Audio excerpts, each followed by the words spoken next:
Okay. There are a couple of different ways of graphing in section 4.1.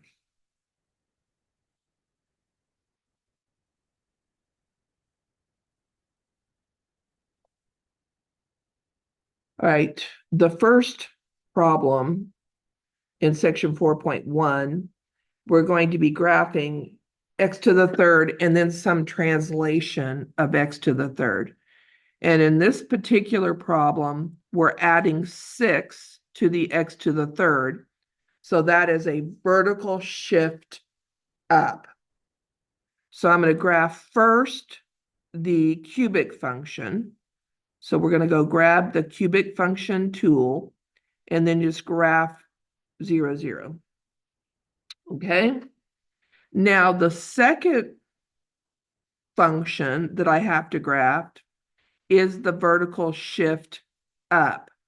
So I'm again going to select the cubic tool. I'm going to graph again.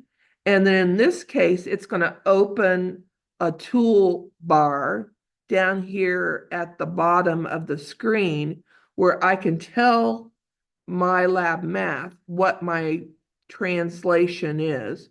So I'm going to be moving this, 6 units up. So this is a vertical shift up 6 units. So I'm going to change the 0 to a 6. And that should, when I click out of that toolbox, show me the original function I graphed that goes through 0, 0, 1, 1, negative 1, 1, and then the shifted cubic function, the x to the third plus 6. So save that, and then you can see the two functions graphed, and I'm going to check that to make sure I got it right.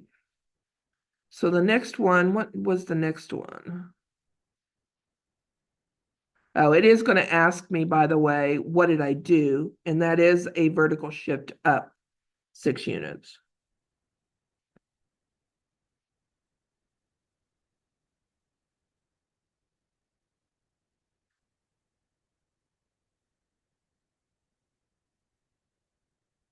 Okay, question 4 has 2 different shifts in it. We have x minus 6 inside the absolute value bars, which means we're going to move it to the right. If I subtract a value from the x, that is a shift to the right. The minus 1 is a shift down. So I grab the absolute value function and I graph it. So the absolute value function goes through 0, 0. It also goes through 1, 1. So in this particular case, they're going to want me to actually graph that. So when I input 1 in the absolute value, I output 1. So that's what the absolute value function looks like. Now when I graph, what am I graphing? X minus 6, the absolute value, minus 1. So I'm going to grab that absolute value function graph again. And now we're going to shift to the right 6. So I'm going to go over to 6. And we're going to go down 1. So I'm going to go, you can see in the upper right corner, I'm at 6, negative 1. That is where the vertex is going to be. And it's going to go through 1 unit to the right, 1 unit up. So that is the translation. So we've moved it 6 units to the right. That's the minus 6. 1 unit down is the minus 1. All right. And what kind of shifts have I done? I've done a vertical shift down 1 unit and a horizontal shift 6 units to the right. All right. The next problem. This one, you're going to be doing a reflection. You're graphing y equals x squared, which is the parabolic function. And then for the second one, you're going to be graphing x squared, but we're going to negate that. So that is a reflection about the x-axis. And then we're going to move it down 1. So I'm going to reflect it about the x-axis, and I'm going to move it down 1. So we're going to go negative 1 for the vertical shift. And I don't think I got the original ones in there still. Oh, that's a stretch and compression. Sorry, got the wrong one. -1 right there. So a vertical shift down one with a reflection about the x-axis. Okay, and then I need to graph the original one. Oops. So that looks good. So I've got the original parabolic function vertex at 0, 0. And then I have the one that's been reflected, turned over, and down one. So I should be good to go. And so what have we done to this? We've shifted it down one and reflected about the x-axis. So a reflection about the x-axis and a vertical shift 1 unit down. Okay, so those are the two ways that you graph. You either actually graph it using points on the coordinate plane, or you'll get a toolbar that you can put in either the shifts, the compressions. Which one was the compression, Camlin? Do you remember? Yeah, this is the compression. So we're graphing a parabola, and then we're graphing 1/20 times x squared. So graph the parabola. So graph that one. And then we're going to graph a compression. So we're going to graph a parabola again. But in this case, it's a vertical stretch or compression. And we're doing it by 1/20. So we're going to type in 1/20. And when I click out of the toolbar, that should show me that second graph. So there's the original parabola and then the compressed one. It's been squished. All right.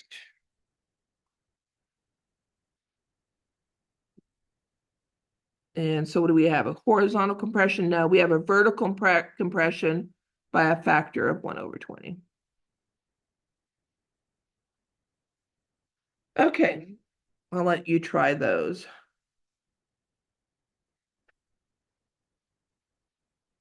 Let's look at section 4.2. Wrong PowerPoint. All right. We're going to be combining functions today. And we're going to be combining them by either adding them, subtracting them, multiplying them, or dividing them. And then we'll look at the average cost function, and then we'll compose two functions. Okay, here are your formulas for the sum, difference, product, and quotient of two functions. The sum function, f plus g of x, you just add the two functions together. The difference function, f minus g of x, you subtract the two functions. The product function, f times g of x, you just multiply the two functions together. And the quotient function, f over g of x, you just take the two functions and you divide them.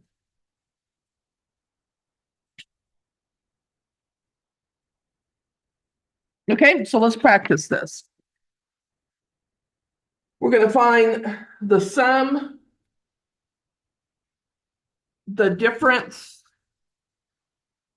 the product, and the quotient of two functions, given that f of x is x to the third and g of x is x minus 1. Okay, so find the sum function, f plus g of x. You add the two functions together. Just add them up. So we have what? X to the third plus x minus 1. The difference function, you subtract the two functions, f of x minus g of x, and this is the most common place to make a mistake? When you subtract g of x, you've got to make sure you subtract the entire thing. So we're subtracting x minus 1 from x to the third. So that's x to the third minus x plus 1. You got to distribute that negative across both terms. Okay, the product function, you multiply the two functions together using the distributive law. So that's going to be x to the third times x minus 1. So distribute the x to the third across, and you get what? X to the fourth, x to the third times x is x to the fourth, minus x to the third. And then the quotient function, you divide the two functions. It's f of x divided by g of x. Is everybody awake and listening? You simply write one function over the other. But you have to restrict the domain. Okay? You cannot have a denominator equal to 0. So what can x not be? What would make x minus 1 equal to 0? I don't know. Can I set it equal to 0 and figure it out? Sure. So is that x equals 1? So x cannot equal 1, because if x is equal to 1, you got 0 in the denominator and the universe explodes. Can't do that. So when you do the quotient function, they may ask you for what restriction is on your domain. Just set the denominator equal to 0, solve whatever equation you get and say it can't equal that, because you can't have a denominator equal to 0. All right, so this leads us to revenue and cost and profit and all that good stuff. The demand for a certain electronic component is given by P of x is 100 minus 2x. Producing and selling X components involves a monthly fixed cost of $1,999 and a production cost of $4 for each component. Write the equations that model total revenue and total cost. Okay, so revenue is the price you sell something at times the number of things you sell, right? So whatever price I sell these suckers at, then I multiply that by the number of those that I sell, and I get the revenue. So that's what? The price sold, they give me the price function is 1,000 minus 2x times the number sold, which is what? X. X is the number of things you sold. So this is an example of a product function. A product function is where you multiply the two functions together. So revenue is a product function. It's the price function times x. Let's write that down. It's the price function times x. Okay, so what is that? 1,000 minus 2x, is that 1,000x minus 2x squared? That is the revenue function.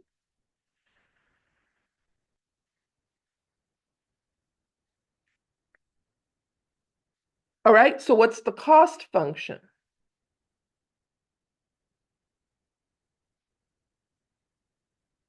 Okay, the cost function is every a zillion times this semester we found cost functions. Cost functions are fixed cost plus variable cost.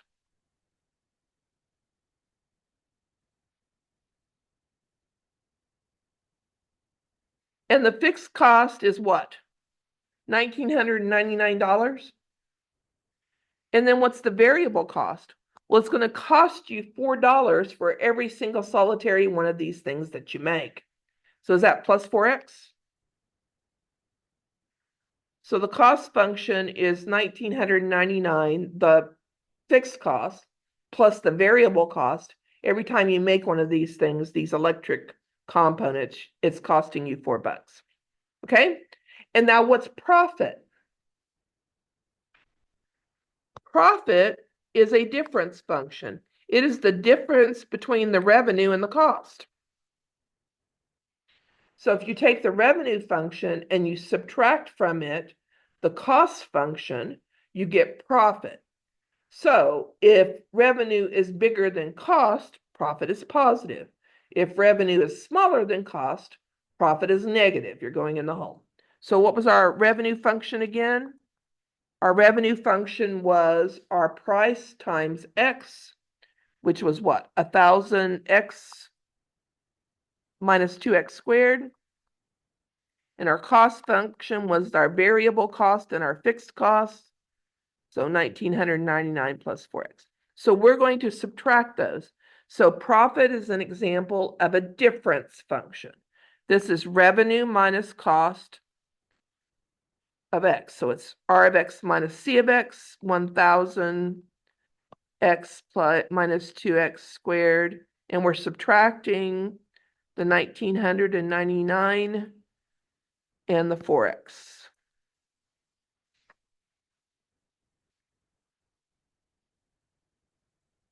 So this is 1,000x minus 2x squared minus 1,999 minus 4x. So gosh, what is that? It's minus 2x squared.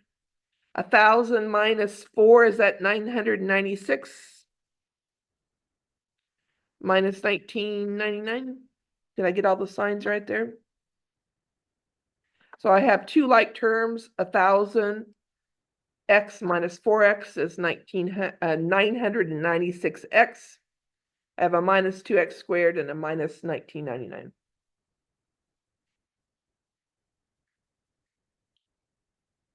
Okay, so the next question they're going to say, what's the maximum possible monthly profit? So let's write a profit equation down.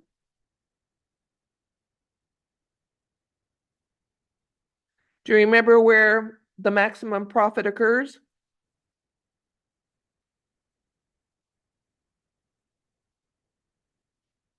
Where does maximum profit occur? What kind of function is that? Graph it. You want to graph it?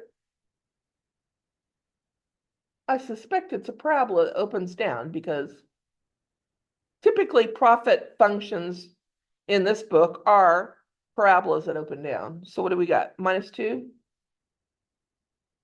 x squared plus 996x. And I should be doing this over here, not over here. I'm recording. I forgot.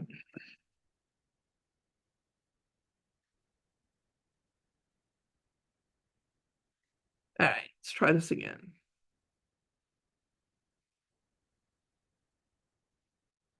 So minus 2 x squared plus 996 x minus 1,909. Now I have no idea what to set this window to. Having a clue. So I might go from 0 to, I don't know, 1,000 in the x, and maybe 0 to 1,000 in the y, and see what that looks like.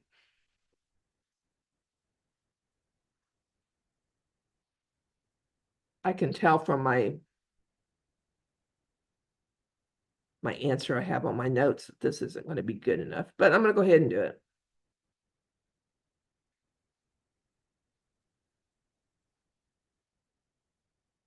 I'm pretty sure the y max is not going to be big enough. So I'm going 0 to 1,000 with a scale of 100, both X and Y. Okay, so the X is not bad, but the Y is out of my window. It's way up there somewhere. So I'm going to go ahead and change this in the Y direction. I'm going to really up that. I'm going to change that to 200,000 by, I don't know, 10,000.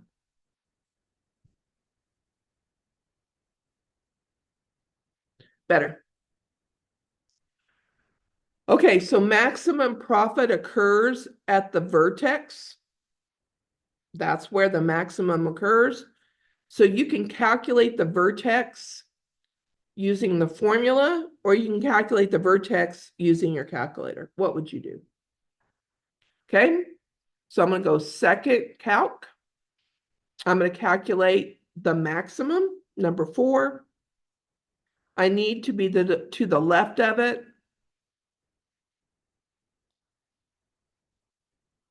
So I'm going to go move to the left of the vertex.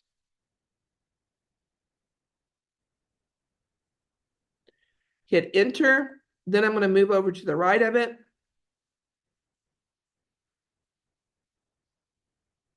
And we'll confirm this using the formula.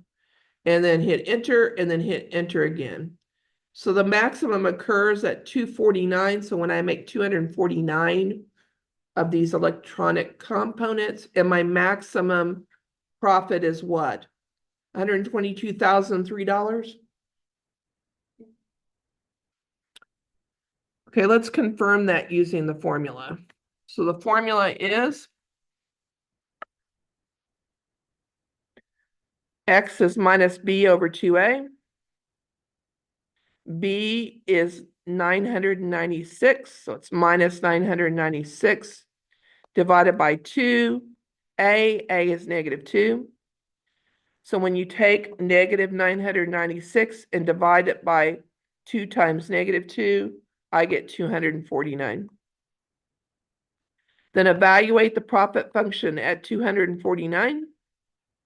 Minus 2 times 249 squared plus 996 times 249 minus 1,999, and we get $122,003.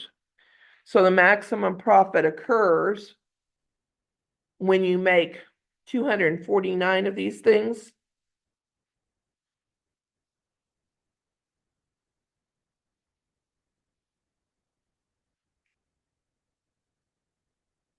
And the maximum profit's $122,003. Now, the next type of function we talk about is the average cost function. And average cost is cost divided by the number of items that you make. So average cost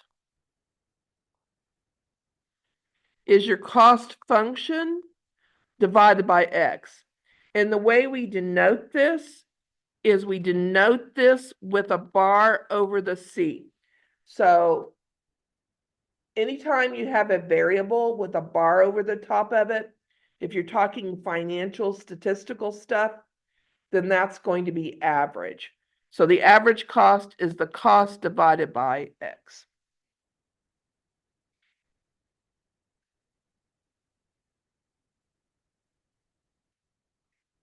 So Sunny's greenhouse produces roses, and their total cost for the production of X hundred roses is 50X plus 500.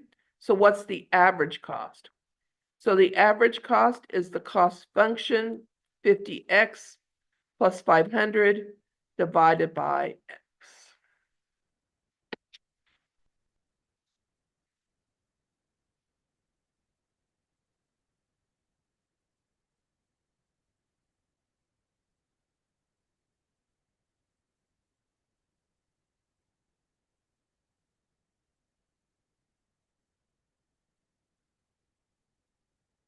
All right, so what are we going to do with this? For which input values is the average cost defined? give a real world explanation of this average. So the average cost is equal to 50x plus 500 over x. Well, x can't be 0. But not only can it not be 0, it has to be bigger than 0. And the reason it has to be bigger than 0, it makes no sense for you to make negative.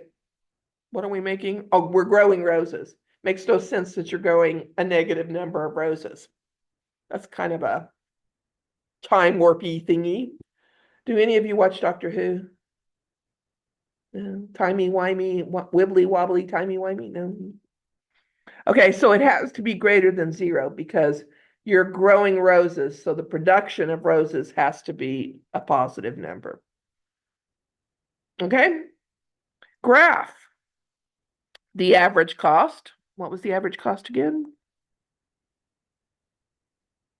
50x plus 500 over x. So we're going to graph this from 0 to 5,000 roses. That's the x window. And I don't know what we're going to do with the y. We'll play with that. Okay. Now, this cost function is in hundreds of roses. So 5,000 is what?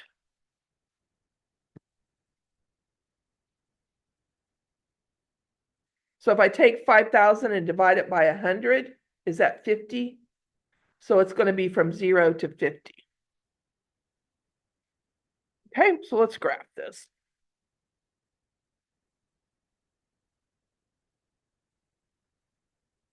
And let's talk about what's happening to the average cost. Okay. So I'm graphing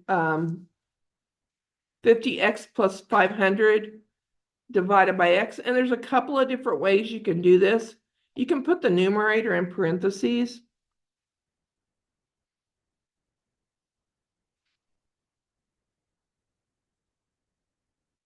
Divided by x. You can do it that way. Or you could use your fraction button, alpha y equals number 1, and put the numerator 50x plus 500, and put the x in the denominator. Either one of those works just fine. All right, so what are we going to do to our window? We're going to change our window in the x direction to 0 to 50. I better change my scale. Let's change it to 10. And then the y-min 0 is okay. I don't know what the max should be. Let's make that a couple of thousand, 2,000 by hundreds, I guess.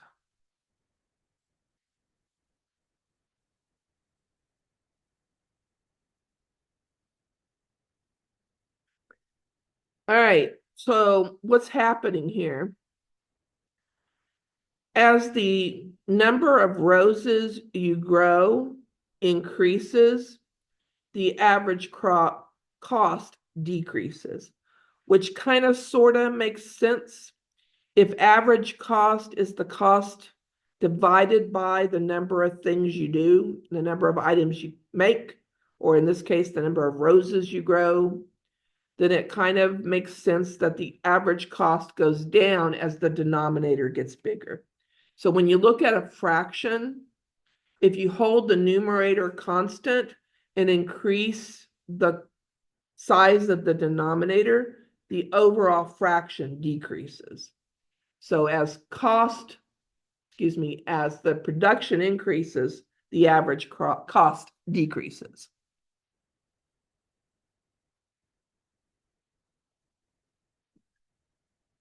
So as production increases,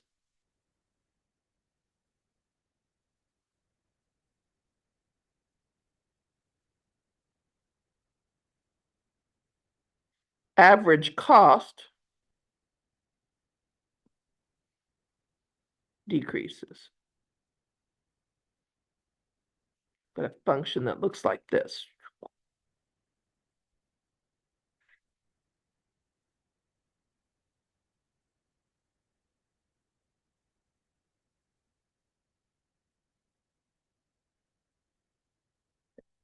All right, so the next kind of function combination or combining is called the composite function. So by definition, the composite function f of g is denoted by f with an open circle g, and that means f composed with g. F composed with g. And by definition, this is the function f defined at g of x. So it is f at g of x or f of g of x. So you take the input of x, input of f of x, and you make that g of x.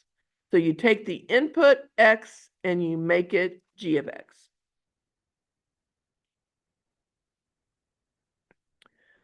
The domain of f composed with g is the subset of the domain of g for which f of g is defined.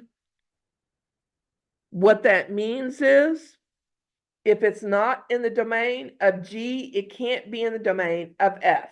For example, let's say I have f of x is x squared, and let's g of x equal 1 over x. Okay, the function g is not defined at 0.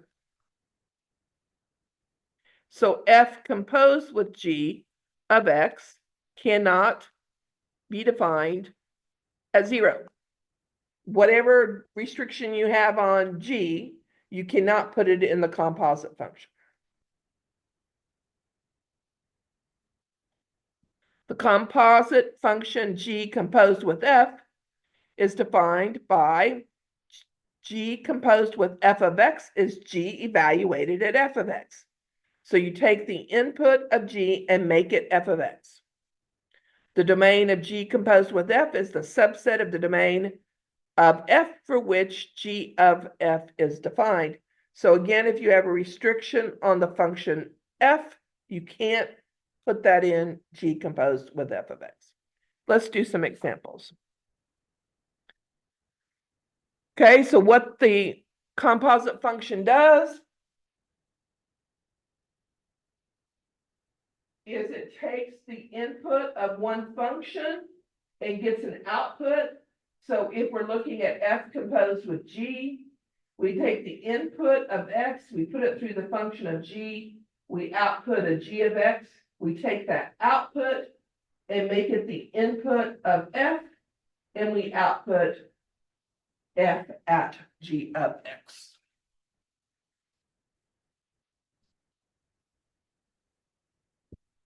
Okay, for example, there are two machines in a room. One machine squeezes oranges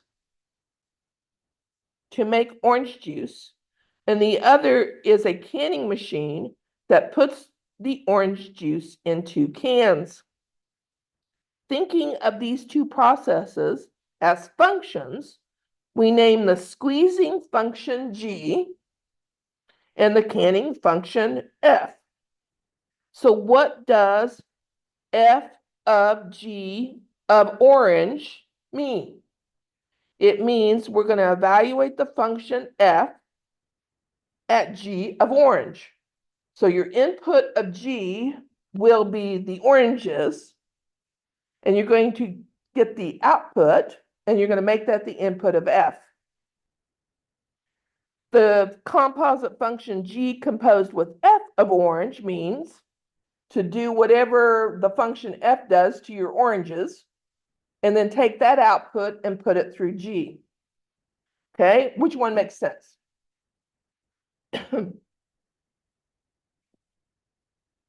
So f is canning. G is squeezing.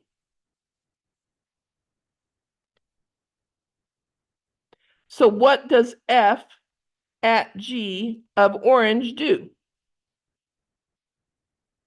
If G squeezes it, so is this squeezing the oranges?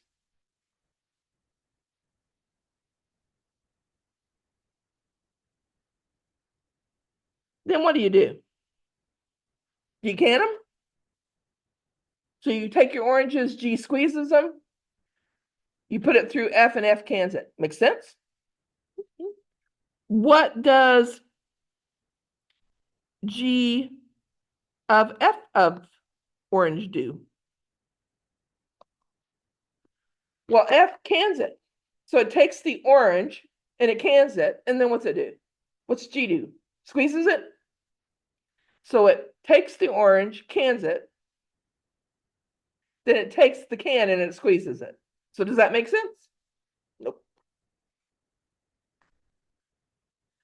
So in the first one, we take the orange and we squeeze it. This is F composed with G of X. We take the orange and we squeeze it. Then we take that output, that squeezed juice, and we can it. Makes sense. We get canned orange juice. If we go the other way, this is G evaluated at F of X. We take the oranges and we can them, and then we take the canned oranges and we squeeze them and we end up with a mess. So that doesn't make any sense at all. So that's what a composite function does. It takes the output of one function and makes it the input of the other.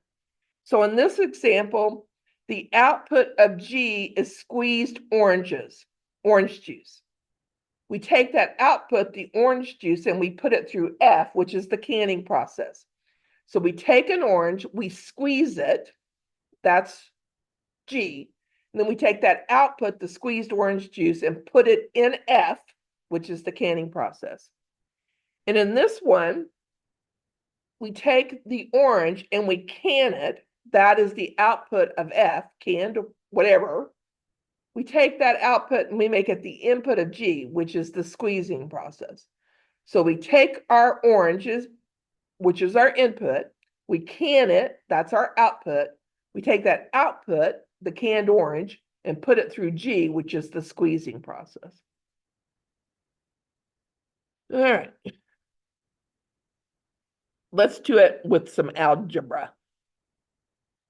For the following composite outputs using f of x equals 2x minus 5, and g of x equals 6 minus x squared, and h of x equals 1 over x, give the domain of each new function formed. So find h composed with f of x, which is h evaluated at f of x.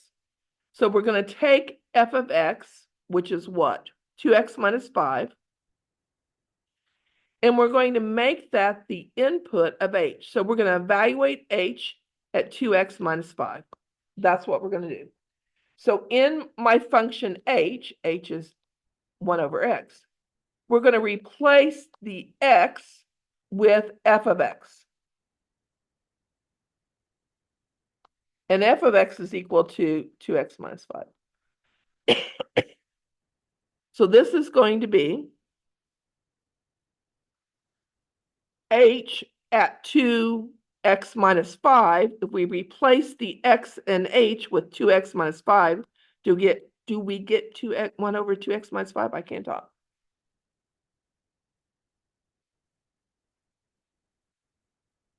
All right, so let's talk about this for a second.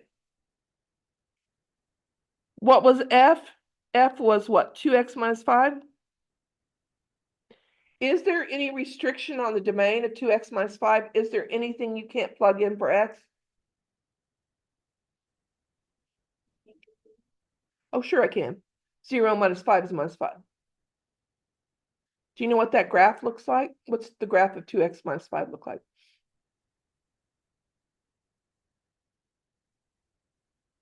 The line? Line whose slope is 2 and whose y-intercept is -5? Is there any restriction on the domain of a line? None. So there is no restriction on the input. However, look at that output.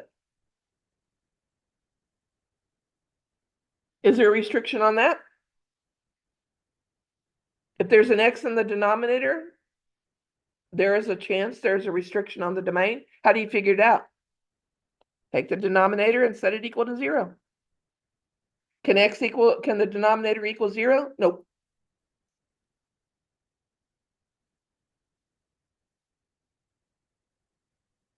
So x can't be what? 5/2. Could be anything else. But if it's 5/2, you got 0 in the denominator and the universe explodes.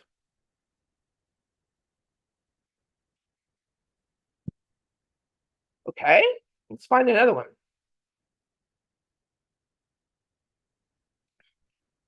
Let's find f composed with g of x, which is f at g of x. So in our function f, we're going to replace the x with g of x. So it's going to be 2 times g of x minus 5. So we take the x in f and replace with g of x. That's how we evaluate f at g of x. Well, what's g of x equal to? G of x is what? 6 minus x squared? So we're going to take that g of x and replace it with its definition, which is 6 minus x squared. And then just simplify. So that's 12 minus 2x squared minus 5, which is what, 7 minus x squared? What's the domain? Well, first look at g of x. Is there any restrictions on 6 minus x squared? And the answer is no. I can plug anything in for x that I want. When do I have restrictions? I have restrictions when I have x's in denominators. No x's in the denominator. Okay, what about the function that I end up with? Do you have an x in the denominator? Nope. So is there any restriction on the domain? Nope. So is the domain all real numbers?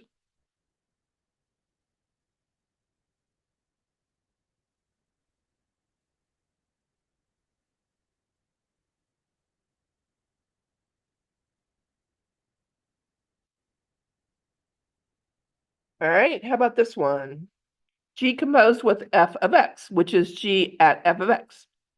So we're going to take in our function g, we're going to replace the x's with f of x. So this is going to be 6 minus f of x squared. So we take the x in g and we replace it with f of x. What's f of x equal to? 2x minus 5? So this is going to be 6 minus 2x minus 5 squared.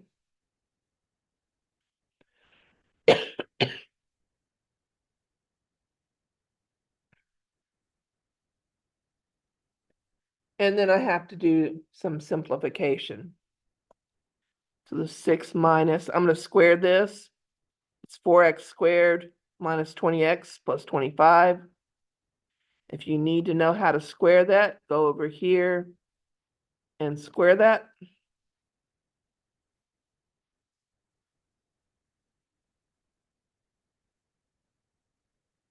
And then I'm going to subtract it. So I'm going to distribute that minus across everything on the inside of parentheses. So I change the sign of everything on the inside of the parentheses. And then what is that going to be? Minus 4x squared plus 20x minus 19. Okay, what's the domain? Well, what's the domain of f? Anything. There's no restriction on f. What's the domain of the final product? Well, the final product there, the final composition, is a parabola. And the domain of a parabola is all real numbers. So the domain of the composite function is all real numbers.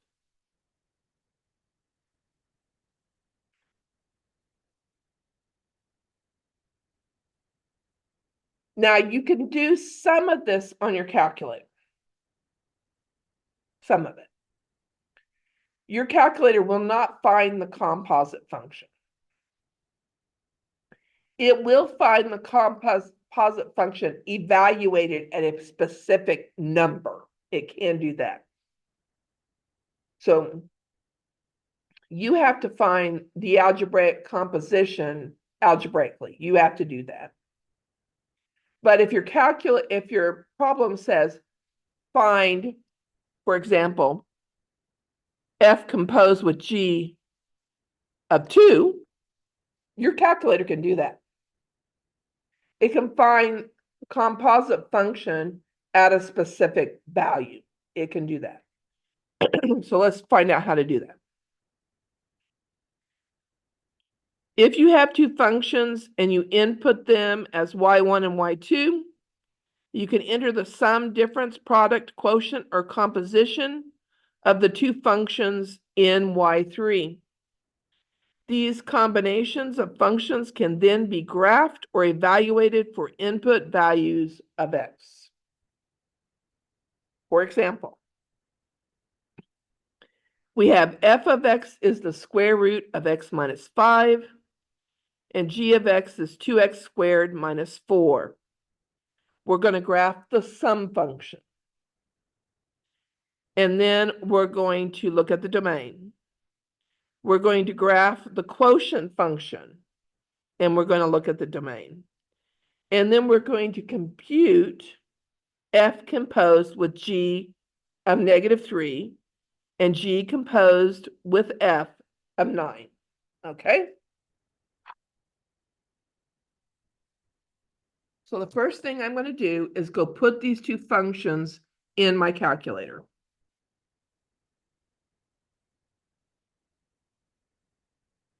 So I'm going to put f of x and g of x in my calculator. F of x is the square root of x minus 5. So second, the square root button is above the x squared, x minus 5. And then I'm going to put g of x in y2, which was what? 2x to the fourth, 2x squared, excuse me, not to the fourth, 2x squared minus 4.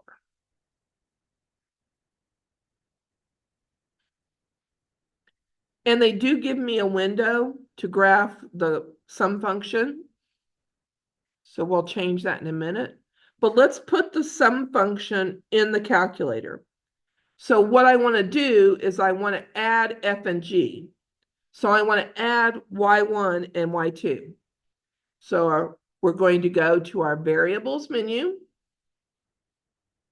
We're going to go to our y variables, and we're going to go to our function variables, and we're going to go y1.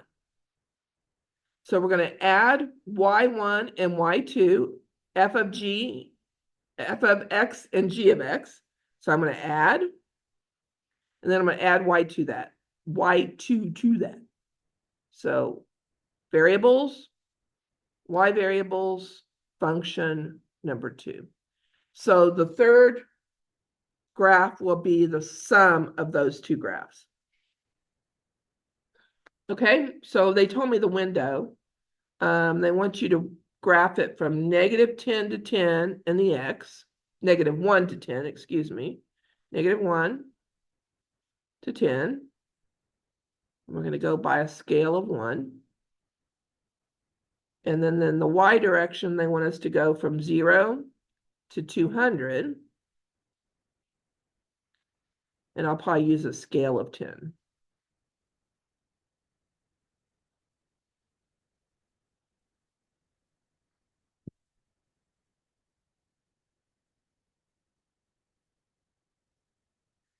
That's not a great a great scale for the square root function, which is that blue thing right there. That's my square root function, by the way. I think if I adjusted my Y window, I could see it better. So the blue graph is f of x equals x minus 5, the square root of x minus 5. The red graph is g of x equals 2x squared minus 4.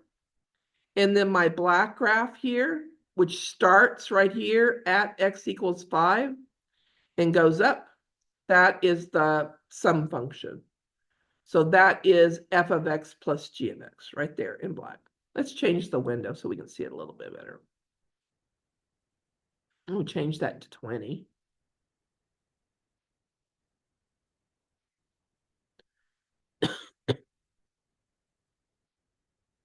And the reason I can't see it now is because the sum function's up here somewhere. I did make my window a little bit too small. Let's go 100.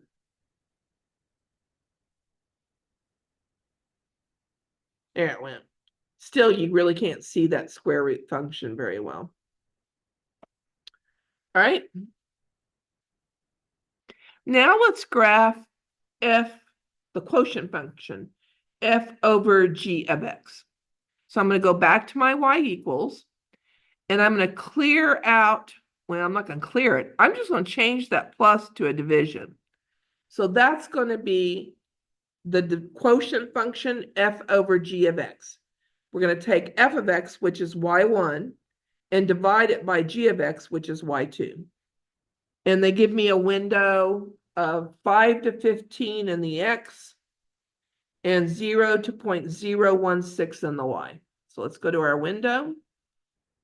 And we're going to change in the x from 5 to 15.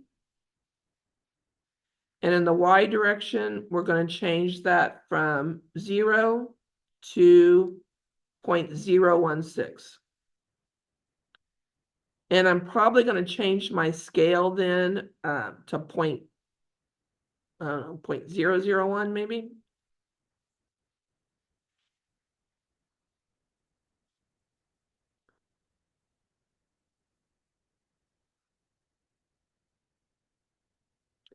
And the black graph is the sum function. Excuse me, the quotient function.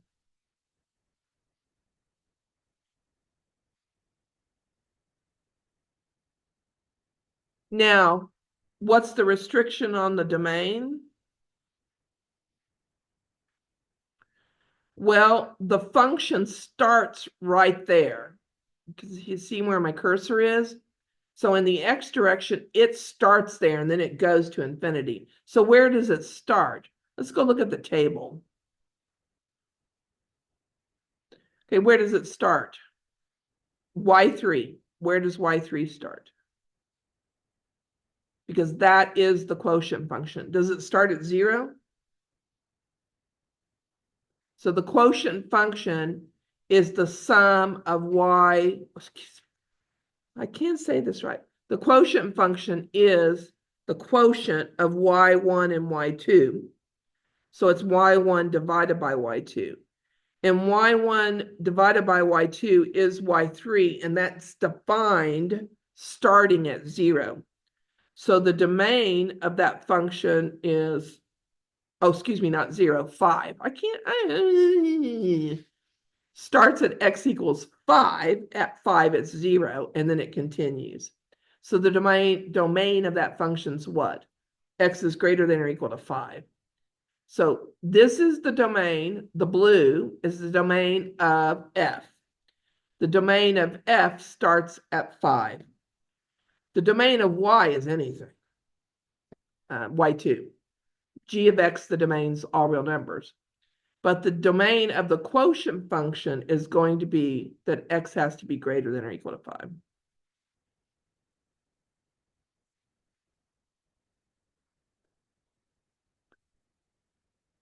Greater than 5. Greater than or equal to 5. Okay.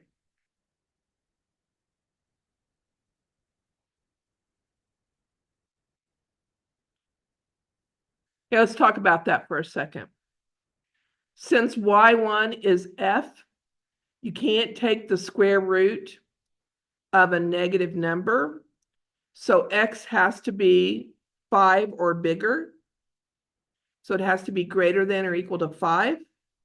Since that is true of f, that's going to have to be true of the quotient function. Now, what's also true, I think I misspoke, but g of x can equal 0. So x can't be plus or minus the square root of 2, by the way. So there is a restriction there, but since the restriction of x has to be greater than or equal to 5 overtakes that, let me draw you a picture.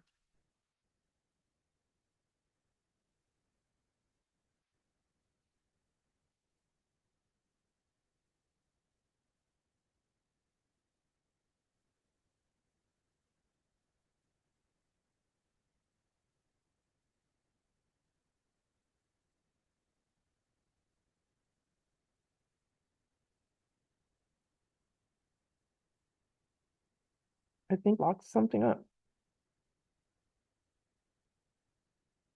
Okay. That's crazy. All right.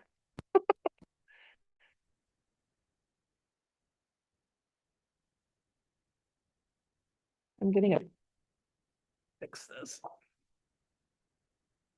Maybe. Up the spinning wheel of doom. See that? It's like the screen of death with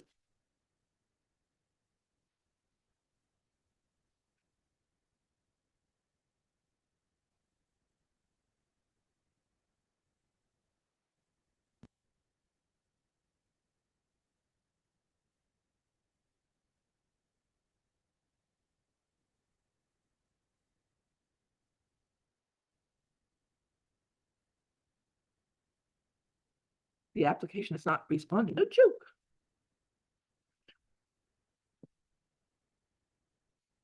I need this, but my computer restarted.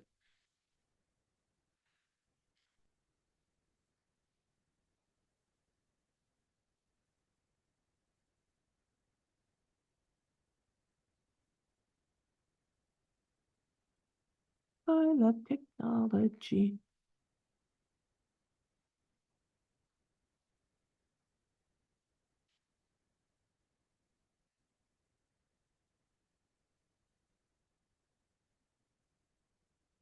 Good thing I had nothing better to do than watch my computer have a spasm. All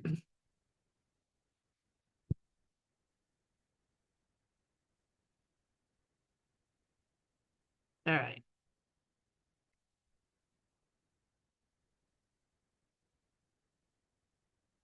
All right, let's talk about this for a second. F of x is equal to the square root of x minus 5. All right. Since this is a square root, x minus 5 has to be non-negative. So x minus 5 has to be greater than or equal to 0. So x has to be greater than or equal to 5. That's the only way that radicand, that thing under the square root symbol, will be positive.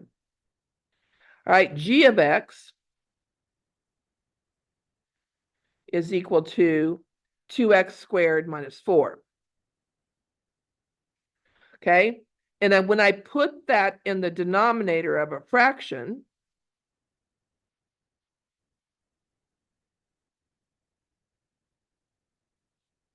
then that can equal 0. So 2x squared minus 4 cannot equal 0.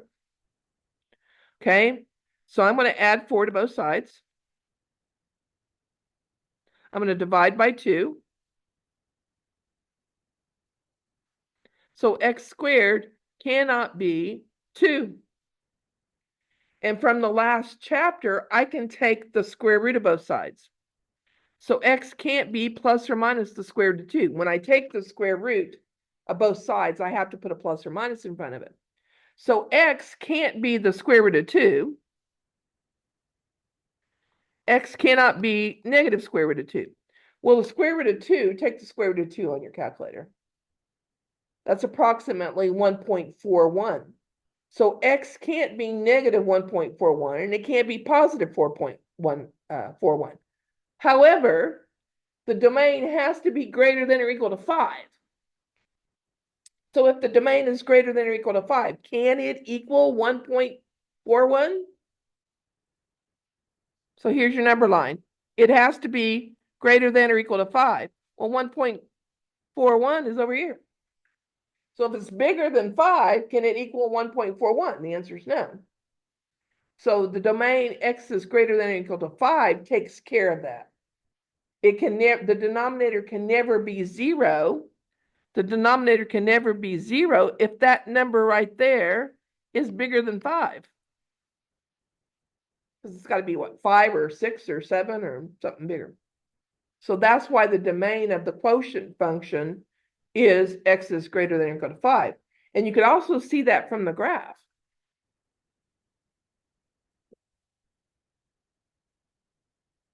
If I go into the graph and I zoom in here, or I look at the table, which is what we did before, we can see that x has to be greater than or equal to 5. And the table is probably the best way to see that. Because y3 being our quotient function, it doesn't exist if x is less than 5. When x is 5 or bigger, that function exists. So its domain is any number greater than or equal to 5. Any x, that's my x column, any x 5 or bigger, that function exists. All right.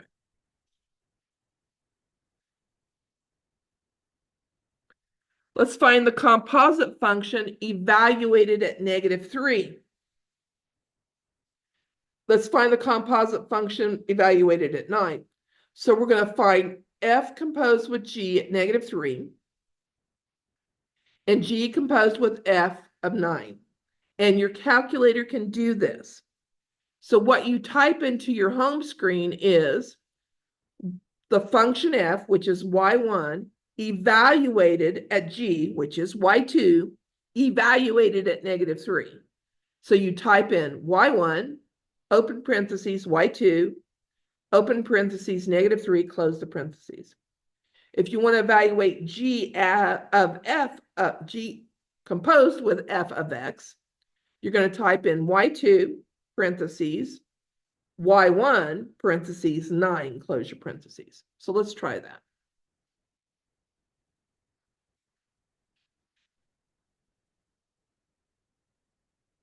Okay, again, y1 is the square root of x minus 5. y2 is 2x squared minus 4. So we're going to find f composed with g of -3. Okay. So f is y1. So go to your variables menu, your y variables, your function number 1. Open the parentheses, and you're going to evaluate y2 at -3. So we're going to get y2, variables, y variables, function number 2, and we're going to evaluate that at -3. So it's going to take, and I have to close those parentheses twice. If I have 2 open, I have to have 2 closed. I have to have the syntax correct. So if you have 2 open parentheses, you have to have 2 closed parentheses. So this is going to take that function g, evaluate it at -3, whatever it gets, going to plug that in to f and evaluate it at that value. What do you get? 3?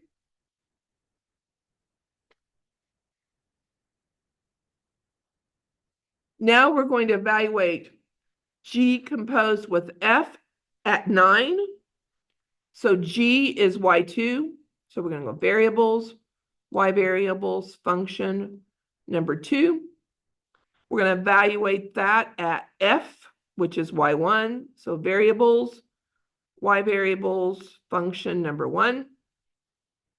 And we're going to evaluate that at what, 9? So this will take my function f, which is the square root of x minus 5. It's going to evaluate that at 9. It's going to get 2. It's going to take the 2 and plunk it in to y sub 2, or g. 4.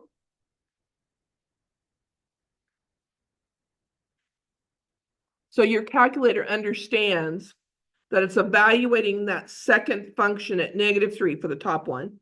It's going to take the second function, evaluate it at -3, and then put that into the first function. Or it's going to take the first function, evaluate it at 9, and then take that value and put it into g of x, the second function. Questions?